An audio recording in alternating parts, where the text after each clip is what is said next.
Hey Stitches, it's Matthew, aka Fairy Godfather. Today is October 1st, and I had meant to get this video up yesterday, but I am getting it up today, and it is another unhinged emotional support chicken video. It's mostly pre-recorded from when I was out west last year, which is when I kind of stopped posting for a while. So it's mostly pre-recorded about emotional support chickens. If that's not your thing, I totally understand. If that is your thing, dig in and enjoy.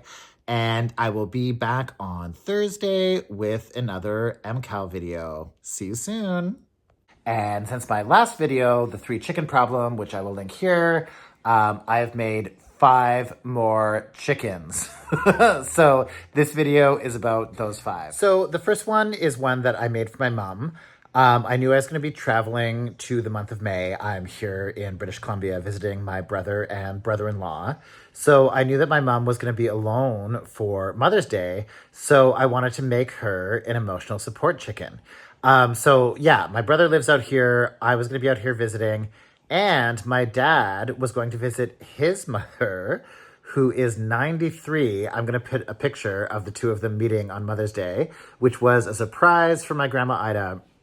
But all of this meant that my mom was going to be alone in Toronto. So I wanted her to have an emotional support chicken. So I got one all done and I hid it somewhere in the house.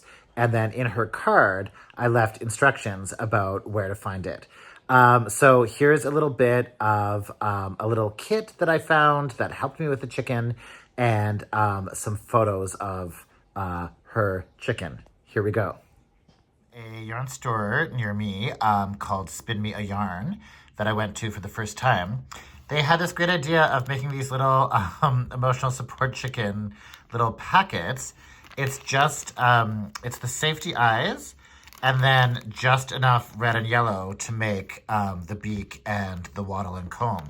And they're selling them, as you can see, for $5. But I just thought it was such a great idea. I had already bought a ball of yellow and red, so I'm not going to use these right now, but I am going to use these eyes for the chicken that I'm making for my mom. So I'm about to take them out, and that's why I wanted to show you this first. Buck, buck, buck, buck, buck, buck, buck, buck, buck, buck, buck, buck, buck, buck, chicken, chicken, chicken. Buck, buck, buck, buck, buck, buck, buck. So this is actually chicken number 5. 4th to full assembly, but 5th one knitted. She's for my mom. And I love her. The fitting of this bottom piece is just always going to be a mystery to me. Each one seems to be getting larger and larger. But I love her. I will say more about the wool in a second. I actually really liked this yarn. I just went for the classic 2-tone. Oh, I finally figured out my own way to do this, which is that I do the last row in the contrast color, and then I 3-needle bind off. And then you actually see the visible color pop the way the pattern intends. I just used the 2 tones. Here are the safety eyes from that kit. And here she is. Here she is. Buck, buck, buck, buck, buck, buck, chicken, chicken, chicken, chicken, chicken. So this is the next chicken. You can see I finally got proper eyes. I got them from 6060 Eyes. I will put this up, which some viewers recommended. This yarn, you might be able to tell, I got at the same time that I got the yarn for my mom's chicken. This yarn is from the thrift shop here in British Columbia. So I like how this one turned out. They all have the same beak and comb and wattle yarn for the most part. This was a very variegated, I think, acrylic. But yeah, I really love how this chicken turned out. So this is DK weight, the regular size. Or I think maybe the pattern calls for worsted, but we all know DK and worsted are somewhat interchangeable. But this is like a regular size chicken. We're going to do some comparison in a second. This is just a photo of everything I got at that thrift store, just showing you. This is one of the bags of craft batting that I got at the secondhand store and for $3.99, as you can see. I just wanted to show it because I have no idea how old it is. Fusser. I haven't seen this company anywhere else. It says for quilting and soft sculpturing. And then in a way that confuses me, for stuffing and picture framing. I'm not sure how you would use this for picture framing. But anyway, I love here that it says Cotophil puts the yes in polyester.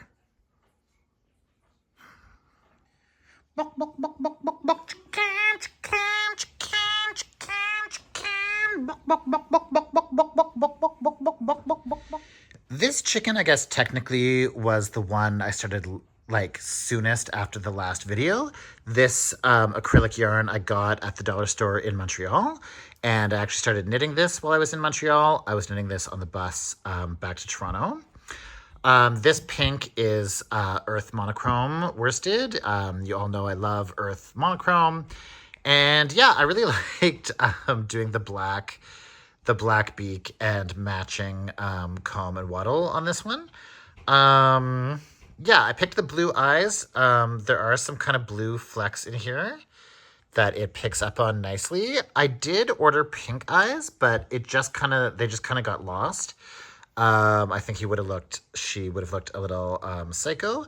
But yeah, you can see how these blues are picked up nicely by the eyes. So that's why I went with this one. And again, this is a regular size, like as the pattern calls for. I still am having some issues with assembly. And with this one, I tried to go like a little lower. The way the pattern seems to say to introduce this panel is so low that it confuses me. And this one ended up with a very protruding, almost tumory stomach. And it's just like a bit sort of like bulging and weird. And like it's also on kind of a funny angle if you look how the like garter ridges are going. So yeah, it was like a little bit of a less successful one, but I like it because it's so weird. So I like it having like a weird stomach and weird coloring. Some people I'm finding who I'm trying to gift them to, I've gifted almost all of my chickens. They really like realistic looking ones and not the ones that look more weird. But of course, in my fairy godfather world, the weirder the better. So I kind of like the weird ones myself.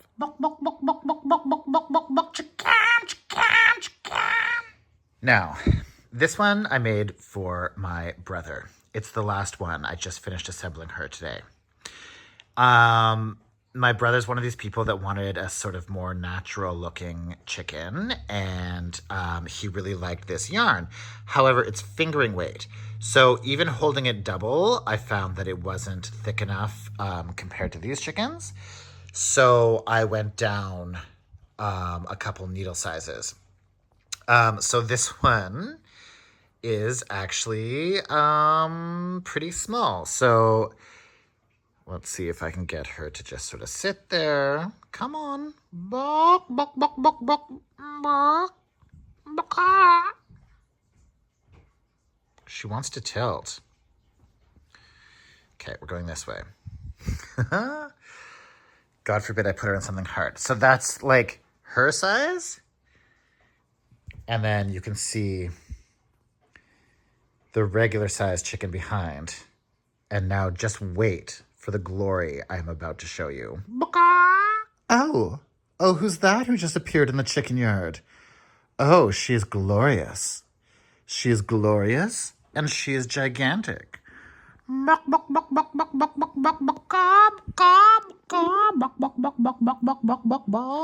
This beautiful lady was all also done with vintage yarn that I got locally. It was a much larger size. I don't know if it's chunky or bulky. There were no labels. It was just scraps, but I love the chicken that it made. She is huge. I went up, I think, 2, if not 3 needle sizes. She's practically like a body pillow. But I think these like gorgeous natural colors worked so well together. Like these 2 sides of the tail feathers you can see are different. This yarn, there is a little stripe of it there. but this and this are the same. The white was perfect for the striping. I've like developed my own version of the tail here. What I do, because I can't crochet yet, I'm terrible and I can't do the crochet chain, is that I just do the last row of each tail section in the contrast color, which in this case was the white. And then I do a 3 needle bind off to get that sort of visible seam that you're supposed to have. So you can see there's like a row of stitches on this side that's white. There's a row of stitches on this side that's white, and then this is the 3 needle bind off. So that's the way I've found to do it, and yeah. So like I say, she's gigantic. I'm trying to give you a sense of scale by putting her beside my own head. I mean, my head is massive, but this chicken is massive. She is like full pillow size, and I love her so much.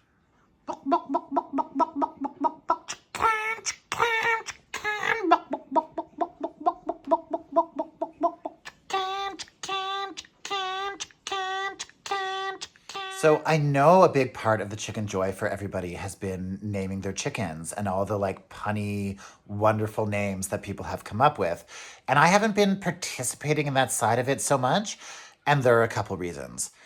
The first reason is I have given all of my chickens away. I have not yet made an emotional support chicken for myself because in a typically toxically male fashion, I don't feel like I need one. I feel like I can make it alone in the world. I don't need any help or support. So I haven't made myself an emotional support chicken. I just keep making them to give away to other people. So I haven't felt like the right, in a sense, to name them because they are gifts to other people. They're for their emotional support. And I want them to name the chickens whatever they want them to be named. You know what I mean? The second reason, for those of you who don't already know, I am also a fiction writer the rest of the time in life. So I'm always having to come up with character names. And honestly, coming up with titles and character names is the worst part of writing.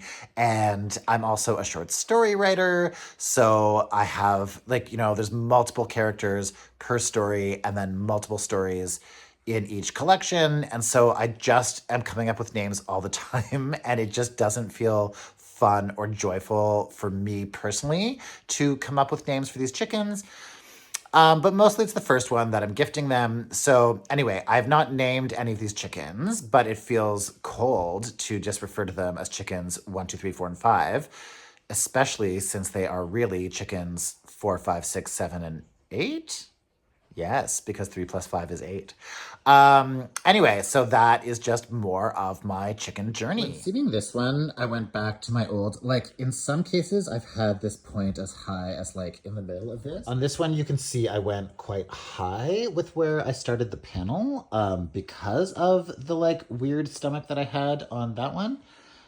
With my brothers, I went back to sort of in the middle, I went under the stripe quite a bit. But still not as far as the marked stitches that they show in the pattern. And I went quite far back too. I can't make it fit in the space that the pattern seems to want you to, although lots of people online have had no issue whatsoever. So maybe it's a me thing. But yeah, I think this pattern is a little wonky and you kind of just need to adapt it to your own skills and desires. And that is part of the joy of it and the fun of it. And it's also very much in the spirit of the emotional support that the chickens provide. So I've been staying here on my brother's property in Bowser, BC. And I just wanted to show what you're looking at in the middle there is the chicken coop because they have chickens. So I wanted you to meet some of the live chickens. Hi, ladies. Hi. Buck, buck, buck, buck, buck, buck. So these are the live chickens. I'm calling them my nutritional support chickens. They've been giving between 7 to 12 eggs every day. We have been eating them constantly. This is is it called a roost, where you lift? The eggs are usually down here. Oh, there's one.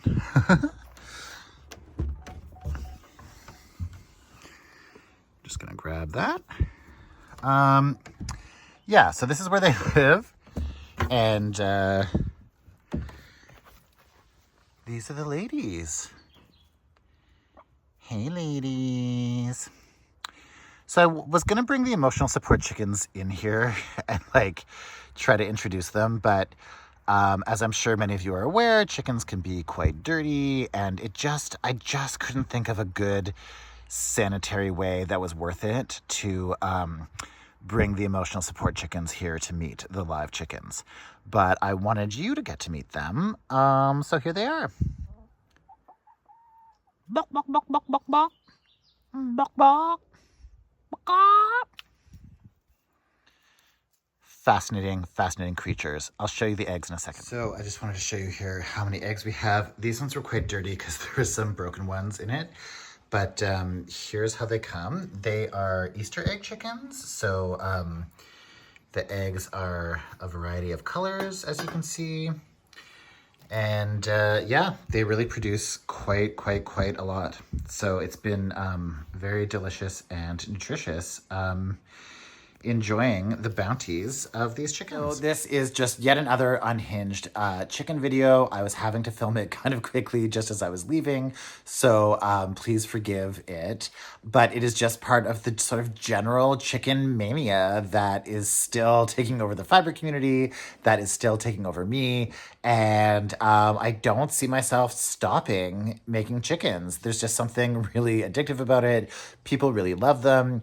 And as much as they've been super popular in the fiber community, people outside of the fiber community don't really know about them yet. So it's just been fun to gift them to people and make them for people. And I'm going to just continue bringing you weird chicken videos as long as I keep making chickens. Thank you so much for joining me. Please like and subscribe. If you are making a chicken, please tell me about it in the comments. Tell me about the name you've chosen. Just tell me anything you can think of about them. I love them. I love hearing about them. I love seeing other people's. Thank you all so much for watching. I love you, and I'll see you next time. Until then, take care and happy knitting. Bye.